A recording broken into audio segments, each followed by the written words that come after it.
Well, welcome. I'm glad you made it.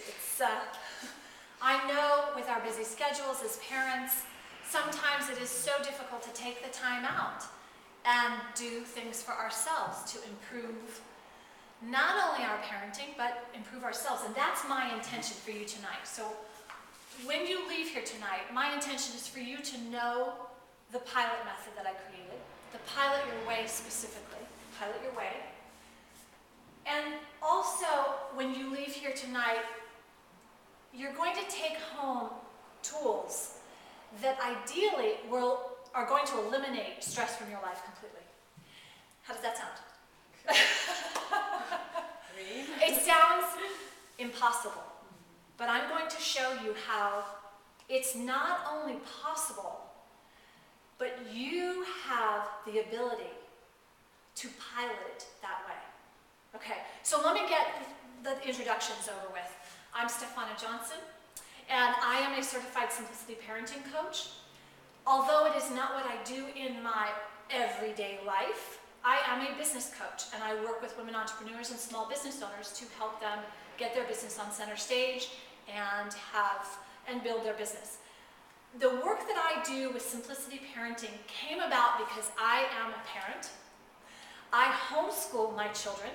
I have a 5-year-old and an 8-year-old, and they are my light, my breath, my inspiration. And when I first had my son, things were pretty good. I didn't fully understand the whole nuances, but I was so dedicated and committed to this being and raising this child that, okay, this isn't too bad. But there was some turbulence that started occurring outside of my control. My husband lost his job. We lost our home. We had complications with my second pregnancy. And life became chaotic and so stressful that I was literally on my deathbed. And that's what happens with stress. When it is out of control, we know that stress can lead you down a path that is nowhere fun. Talk about crashing and burning. But what I came to realize is that it is actually something that I can do something about. And because I have a creative background. I'm an actor, I'm just into creative arts, I love that. And I'm also very analytical, very into systems, and things must be done, dot your I's, cross your T's, that's it. Okay? As a result, merging those two became important to me, not only as a person, but as a parent. And I'm going to go back to a story of when I was in high school. So you know how you take electives in high school? There's electives and you have choices. Okay, there was an elective to take aviation. And I thought, oh boy, this is exciting. I get to fly all semester. No. Instead, we were in the classroom learning everything that we could about maps and terrain and plotting a course and charting your destination and all the logistics of piloting an airplane.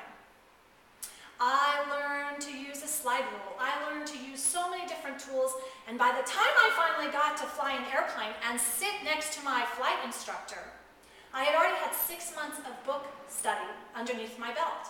So when I got into the cockpit, I am literally shaking and completely thinking about all of the things that I learned and trying to figure out how they apply to this cockpit and to these devices and this and this. And my instructor took my hand and he said, all right, take a breath. You got this. The most important thing you need to do right now is be here. And okay, he said, look, we're going to take off, we're going to go up in the air, and we're going to look around a little bit, and then we're going to land. Does that sound okay for you? I said, yeah. He's like, okay, lighten up, honey. And he was a perfect instructor for my energy. So I lightened up. I was like, okay, this is great. And he started walking me through some basics and showing me, he said, notice this, and notice this, and notice this, and I noticed a few things like the toolbox. This toolbox was only for this Cessna, this airplane that I was going to be flying on. Not for a 747, not for a car, not for any other airplane, but this one right here. And that was huge. Now, fast forward to my life when I had my first child. And I can tell you, I read lots and lots of books. Did I read 6 months worth? Did I pass a test? Did I score an A+ on parenting? No, ma'am. No, I did not. And when my child came, and he was in my hands, all of that material was gone. Because I had a unique individual right in front of me that there was no guidebook, there was nothing that could tell me exactly how to handle this baby. So, the analytical side of me, the systems woman, created the P.I.L.O.T method. The Pilot Your Way, because I am also very, well, let's just say I don't follow the mainstream. And I believe in piloting your own life. I believe that flying on automatic pilot is probably not the best way you want to do things. And life is going to happen. Your kids are going to grow up. And you can either be piloting that, or you can let, it's going to take off, it's going to fly, and it may land somewhere that you may not prefer it to land. And sometimes there's going to be some pretty rough turbulence, right? The thing about understanding this method my intention is to allow you to step into that pilot seat and pilot your family your way that is stress-free. All right? So take out your handout, specifically on this piece around the handout where you'll see something like this. All right? P. Practicing presence. Now, presence could just be the word, but I'm going to, and I chose to make it practicing, and we know why. Because we can be present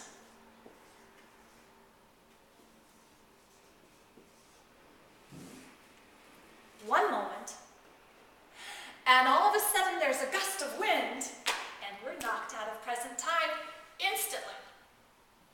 So it's practicing presence. It's getting back on the horse even after it's a horrible day.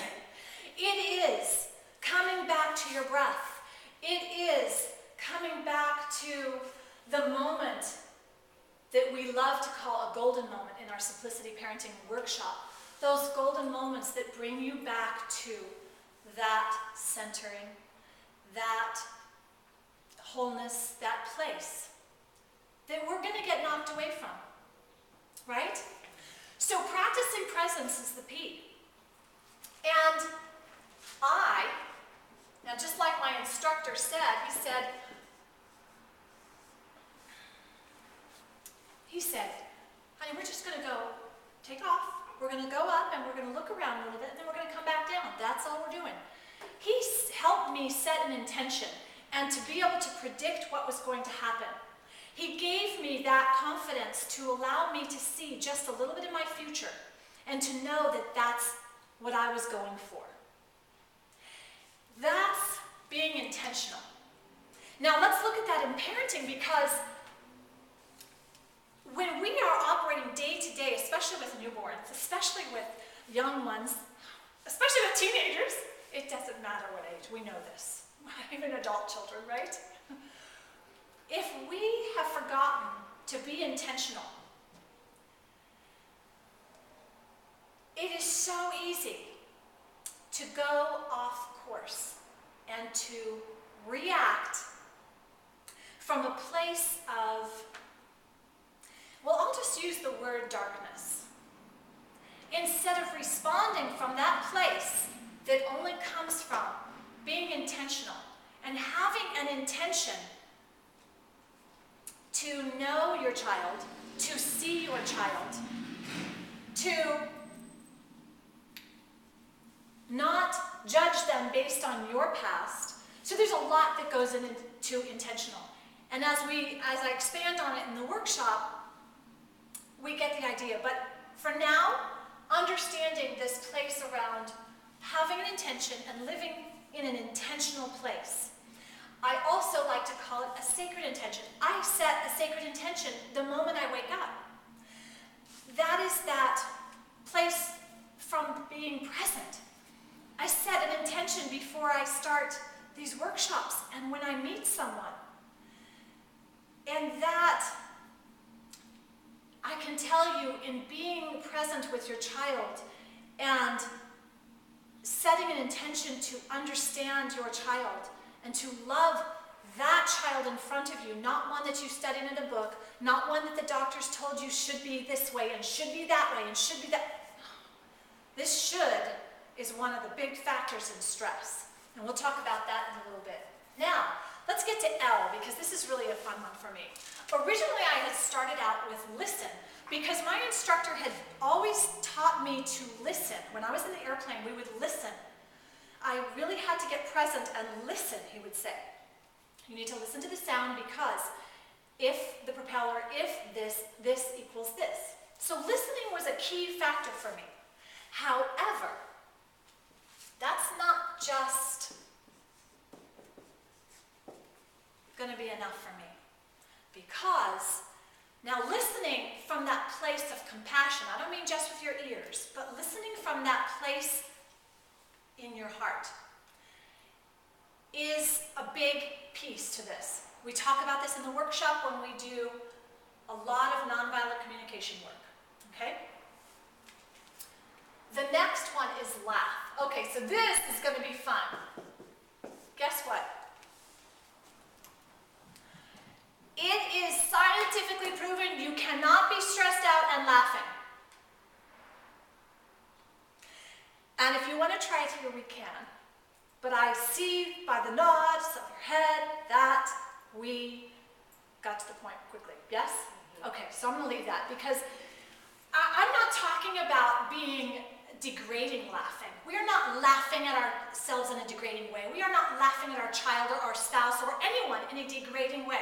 I want to be very clear about that.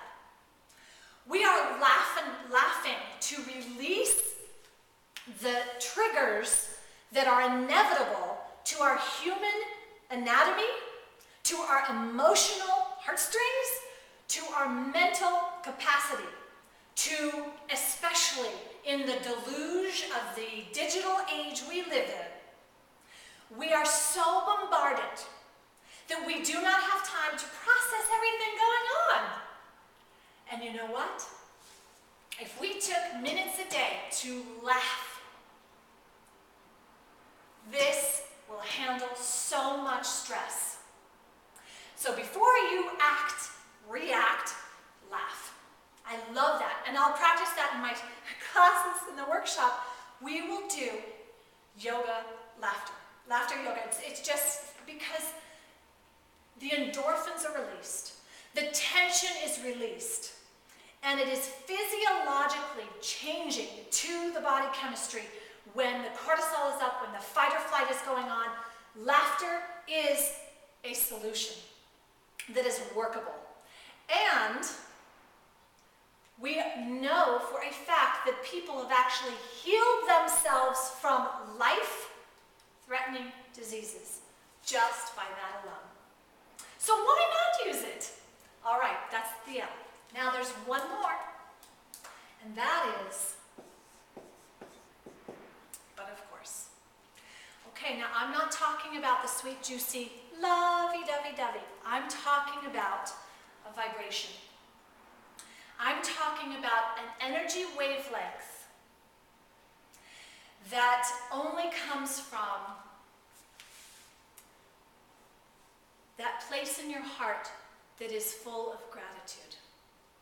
Even when it seems like it's the most impossible thing to do in that moment, when there is poop smeared across the walls, when there is crayon marks all over the place, when life is truly chaotic, we have to come from that place of compassion and love. And that is the wavelength. I'm really trying to get that across, that it's a wavelength, that is a vibration. But that jump, that gap from where you are, that may be pretty far from love, can happen pretty quickly with some tools that I'm going to show you today. This is definitely one of them. This, all of these work together synergistically. So one thing I want to say is that this is not a checklist. So it's not like a degree you get and you check it off and you don't have to go back to it. All right, this is life. We're operating this all the time. And we're either being thrown about in the turbulence of life, or we are cause over. And the only way that we can truly be cause over, and what we can be cause over, is first ourselves. And having that awareness that we are capable of being cause over our thoughts, our feelings, our emotions, but it takes a lot of this. Because we are living in a culture that does not honor this, it makes it difficult. But I know that there is a movement forward to bring us back to this wholeness. And that's ultimately what I'm talking about, you know? Okay, so let's go on to O. So O, remember when I talked about the instructor telling me to notice? So O for me is observe. And I'm going to say observation because for me, an observation is one that it's noticing, but it's free of judgment. And this is so key. Because we, again, live in a culture that perpetuates shoulds. You should look like this. You should parent like this. You should be doing this. Now, this idea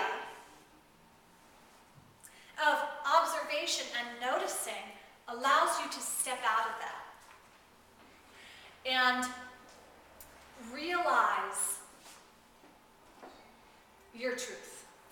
You would not be here listening to this if you did not recognize some truth about this understanding that we are not a one-size-fits-all, cookie-cutter approach to life or parenting. And that's going to bring me now to the tools. Because every single child, individual, person has their own set of tools. And I don't care if they're identical twins, they're going to have a separate, different, specific set of tools that are theirs and theirs alone. And until we recognize this as people, as individuals, as parents, we are going to keep trying to fit that square in the round hole, and it's not going to fit. And we're going to have stress, and we're going to have frustration, and we're going to have struggle, and it's going to be miserable. And hopefully we won't crash and burn, but I can tell you that's a good possibility.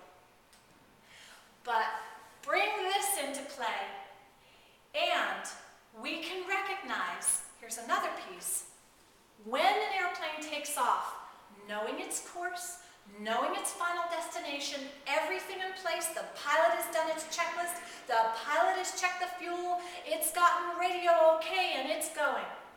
90% of the time it is off course. But it makes it. It still makes it to its destination. So looking at that, here's the takeoff point, A. Here's destination. This is the course you've charted in good faith, ready to go, and you take off. And things like this happen. There's turbulence. Maybe you need to adjust the altitude. I like using attitude for parenting. Maybe we need to adjust the attitude a little bit. So we adjust the attitude, and we course correct. The beauty about understanding this concept in parenting is that when we overcorrect, we get way off course. But the subtle course correction that we can make will allow us to stay closer to our true wholeness and get to our ultimate destination, which again is different for every family. And this is something I want to empower you with, because as human beings, we are naturally wanting to fit in. And that's okay. And we will create our communities and we will create our villages. But then we also have to still understand that there is a diversity within that unity. All right. Now, tools.